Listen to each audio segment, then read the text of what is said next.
Blog Talk Radio. Hi, this is Jennie Walker, and welcome to Closet Conversations.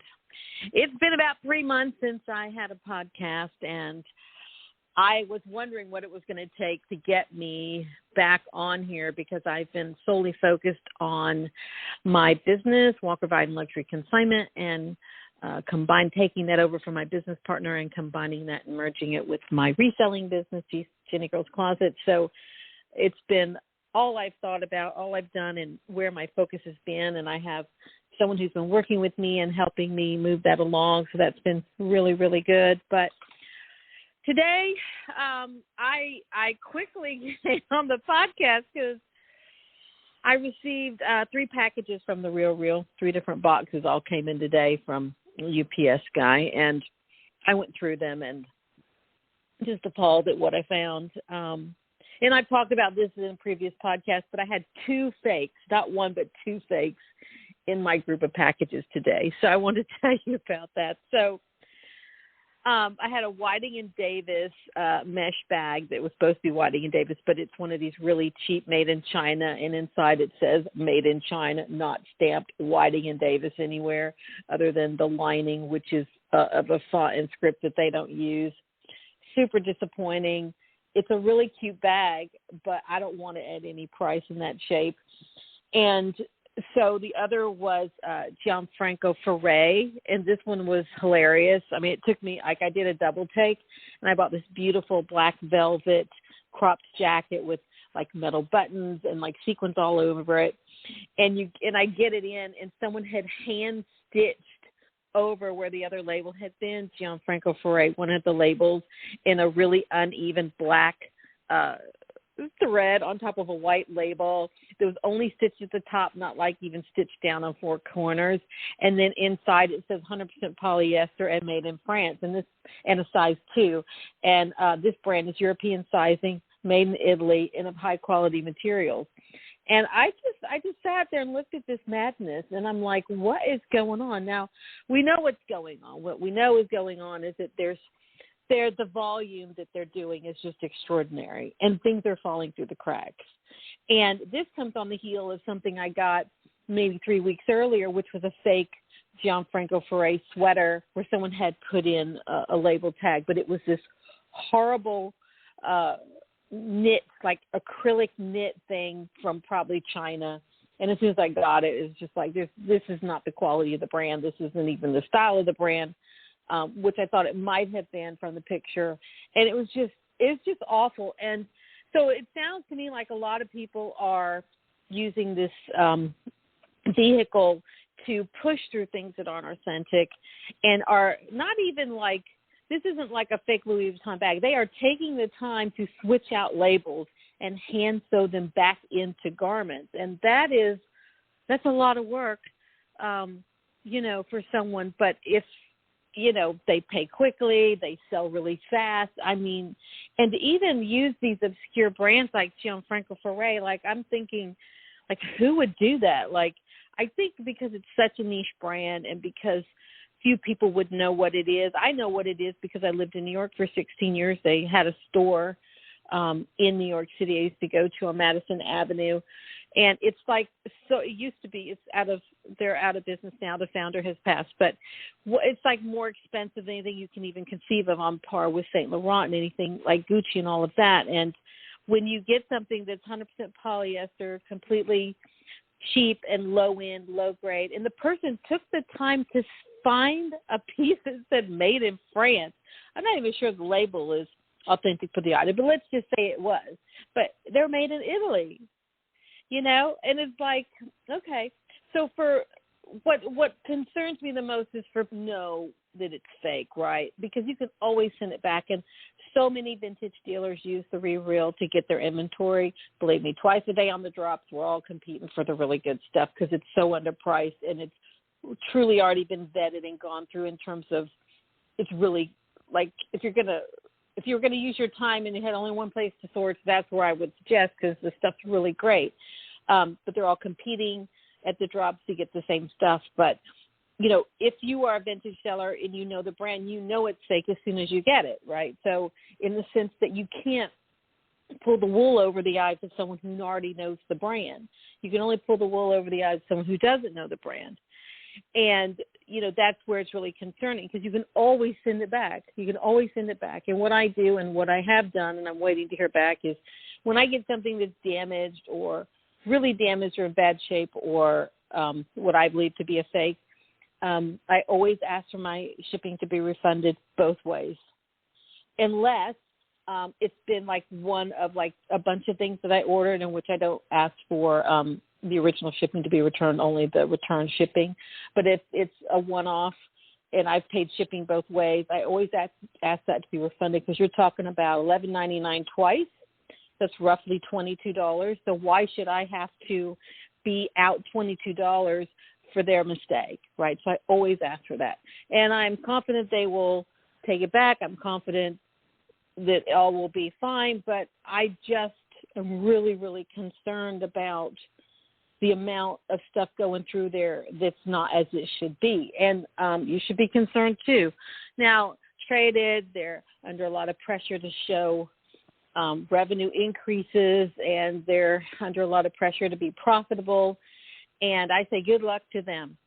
I understand their business. I did a bunch of podcasts when they first went public, and I was so excited about it because, I understood the business model. I understood where they were coming from, and I thought anyone who can scale at that level, surely that they'll do very well. But I hadn't anticipated how their business would be challenged in scaling, right? They've done an excellent job in terms of their website. It's an excellent, most professional site.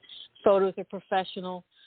It works really well unless it's during a drop, in which case it glitches out a lot because there's too many people into the site for the drops and it can't handle it very well. But it's so well done. It's beautiful. It functions beautifully. It's got a global sales base. They can, change currency and all that kind of thing. It's just beautifully done. There's no question that part is, very straight. To me, that's the easiest part, is you go out, you create your own website, you have all of this done. That's very straightforward because you can pay for that, you can get that done, you can control that. What you cannot control is the inventory. And the only way to control that is to screen through your people the intake process and things like that. And I met someone recently, and they're a friend of mine, and we were talking about the Real. She asked what I did, and she had told her, she goes, oh, yeah, I use the Real. And I said, oh, yeah, I know all about them. And then she went on to say on her own about how, I said, two people come to me that have been to the Real, the people who did not get enough for their items and the people whose brands they don't accept. That is really, and the third one is people who really prefer local and they don't want their things to kind of go off into Netherland, into a big, and those who like to support local business. So I do the same thing that they do in terms of clothing, shoes, accessories. And I don't do like fine watches. I actually told someone to go to them who had fine watches recently. I said, I don't do that. But what was interesting is they then said, oh, she said, that's interesting you're in that business because I sent a box of 20 things that have been lost. And so, yeah, they say they insure it and they cover the cost, but she says, at what price point? At what price? So she says, we're trying to figure that out. And she says, I don't know that I have the energy to fight it. And I encouraged her to do so. I said, well, you need to fight it. I said, you need to ensure that if it is covered by insurance, that you are getting the highest price that it should be, and not some really low thing. And she goes, yeah, and they also do all those coupons and all that, and it really brings the price down. I said, yeah, that's what drives people to my store. They don't get enough for their stuff. And then she went on to say that a friend of hers had consigned some really extraordinarily expensive jewelry that sold immediately. And when she saw the price, she's like, this was so underpriced, but it had already been sold.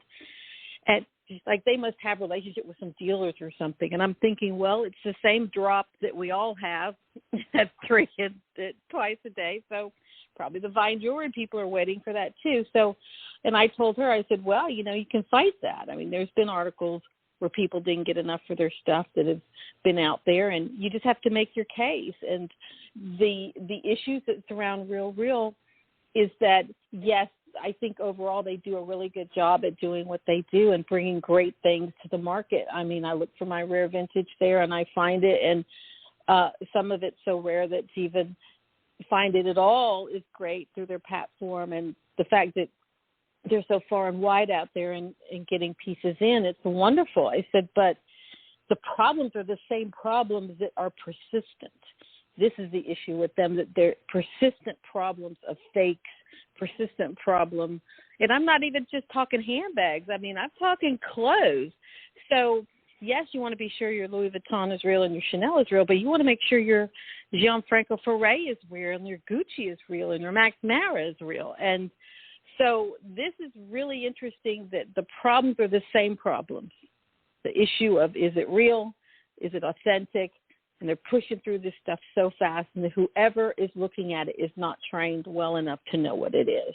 And the reason we know that they can't catch everything is because there's so much going through. People are intentionally trying to take advantage of their system, and it becomes the end user and the consumer who has to literally be their own watchdog, because you don't know where this stuff came from. When you go into a regular department store, you go into a Gucci, you go into a Chanel, you know it's real. You walked in the door. You were in the environment. You paid. You have that confidence and assurance that what you got is actually what it is, right? But when you're dealing with consignment and reselling, you aren't the original. You didn't go to the original source, so you don't know how many middlemen have been between you and that item. You don't know if it's a reseller who's reselling through the real. You don't know if it's someone who's reselling who's trying to get something over by putting fakes through. Like, you don't really know. Could be in a state where nobody knows if someone asks. So, I mean, you just don't know. So I think the most important thing in using this company is to be very mindful, be on your toes, and examine every piece that you get and make sure that it's as it should be. And if it's not as it should be or you're unsure, you send it on back. They're going to look at it a second time, ask for your shipping to be refunded, and move on to the next time that they have something on there. And there's so much moving through there that no doubt I will find, you know, a million other things that I want to buy that will be amazing. And I think that that's important to understand, that all businesses have problems.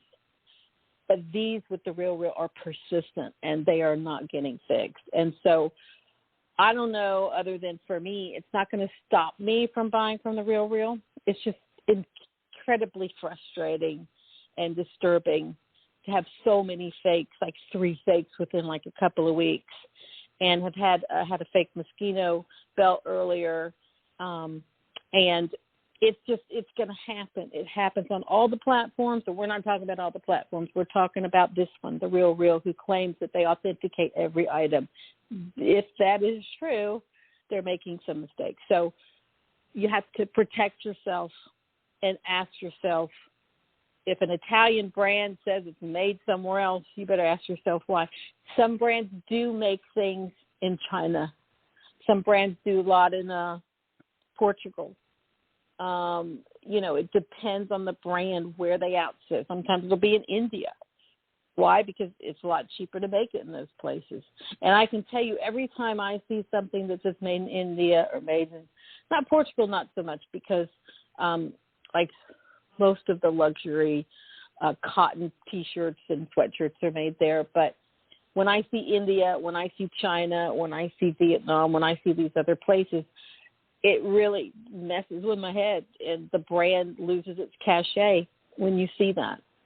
And it's a decision that they're making to not make it in Italy or not make it in a particular country by using the other places. And by law, they got to tell you where it's made. So, yeah. It's just like Louis Vuitton handbags. You can get one made in the U.S. They make them all over the world, in Spain, in the United States, France. And if you want one made in France, you need to actually look to see where your bag was made. I mean, you could have a made in the USA one, and I can tell you that customers react to that. They absolutely want the one made in France if they have choice over the ones made in the USA. And you can always ask, you can ask for that to get a bag made in a particular country if you're in their store shopping. Anyway, this is my quick podcast on the Real. Really concerned what's moving through there. I'm glad they have a policy to protect you in case something's wrong. It's just incredibly frustrating for me to have so much of it all at once. And we all can make mistakes, absolutely. And the only thing you can do is, I think, correct it as fast and as quickly as possible, and hopefully the next experience is better. But this is really lingering. And the chronic problems with the Real, I mean, people know about them. They talk about them. The fact that someone I just met would tell me their problems with the Real, concerning it is for them. And hopefully they are on track to correct a lot of those problems and continue to create the dream that they have, is to be the go-to place for all things consignment, and to do that in a way that you can truly trust what they're doing, and they want to do it so well that they're profitable, and their shareholders want them to also. So we will see what happens. And that's it. I hope to be doing more podcasts soon. Things have calmed down a bit in the business, and there's so much to discuss, so much to tell you about, but I will end this here with the Real, and hopefully back to you very soon with additional podcasts. I will add that I have recently joined Clubhouse. I intend to do a podcast on Clubhouse to tell you about how that is going for me, so you can find me there if you've not checked into that. And that's it. This is Jennie Walker with Closet Conversations. If you'd like to be in touch, you can find me on Instagram at JennieGirl's Closet. You can also join my Facebook group, JennieGirl Loves Resale, Retailing, Consignment. And, of course, if this podcast is something you get some value out of, I'd love it if you'd subscribe, give it a review, a thumbs up, all those kinds of things. Share it with other people who enjoy reseller content. And I look forward to having you with me on a future episode.